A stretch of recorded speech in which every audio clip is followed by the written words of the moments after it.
یو مختصر نظم دی شیخ صاحب چې عبادت خو مزدوري ده د جنت دپاره کومه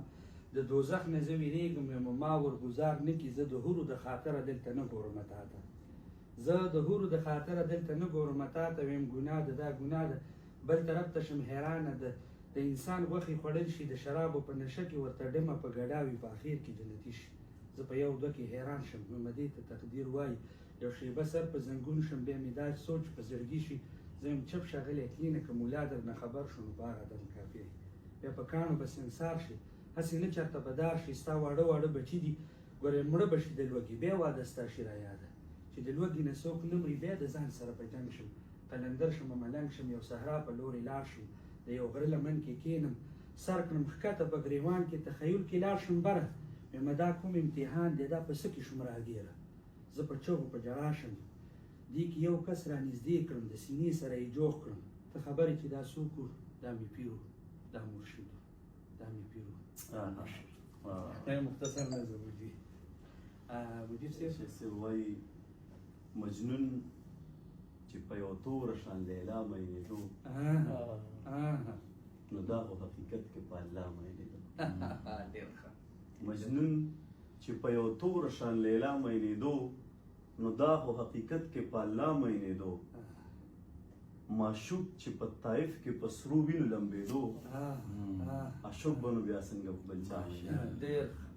معشوق چې په طایف کې په سرو وینو لمبېدو عاشق به نو بیا څنګه په بل چا مینېدو دا ستا د خولې خبرې وې چې ما په ځان کې رنګ کړې دا ستا د خولې خبرې وې چې ما په ځان کې رنګ کړې دا ځکه خو به هر سړی په ما مینېدو دا راز و که لالچ و که حکمت و که سبق دا راز و که لالچ و که حکمت و که سبق آدم علیه السلام چې په هوا تاویل په ما مین شو تاویل په ما مین دا یو مجیب زلمی و په چا چا مین وای سر چې ستا په سینه کیږدي معطر شي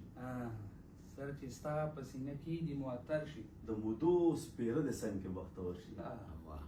توره شپه کې ورک معشوق شمس و قمر شي چې نظر یې ناګهانه په دلبر شي او ستا په اسم مې لبان مشک و عنبر شي جست شي تان شي دلپذیر قند و شکر شي چې ترتا شي نو کیکر هم صنوبر شي چې ترما شي د انګور ونه ډمبر شي چې زمونږ د صلح پیټې په سر اخلي دا سرتیره جنګیالی د سر لښکر شي او که هر څو ستا نه څو چنده معزز وي تا سره چې موازین شي برابر شي او یو څوک ولې له خلوته را بهر شي سم دم خلک په ترپکو شي او تر شي که دې پرانست یو شعر د زلمي واوره سر دریاب به د کچکوله را بهر شي صرف په میم مې هم موجونه تر سینې راشي زړه ته په نوم د محمد مې حوصلې راشي زه به یې تاو کړم د مرۍ ځان به منصور کړم په دار که چېرته مخې ته د یار زلفې خورې راشي هره ذره د هغه خاورې شي یاقوت او مرجان چې کومه خاوره لاندې ستاسو د پڼې راشي دلته به هم صدیق علي عمر عثمان پیدا شي بس خو که یو ځلې جانان په دې کوڅې راشي که د سرې وینې په پړو کې د جانان وینې تای په ستا د لار په کاڼو به خپلې راشي که د سرې وینې په پړو کې د جانان ولیدې تای په ستا د لار په کاڼو به خپلې راشي مثلا ستا به رویه سوي همدرده یاره که ستا کوڅې ته څوک په زړه مثلا ستا به رویه سوي همدرده یاره که ستا کوڅې ته څوک په زړه ارې راشي چې بلبلان هم پکې شور کړي مدینه مدینه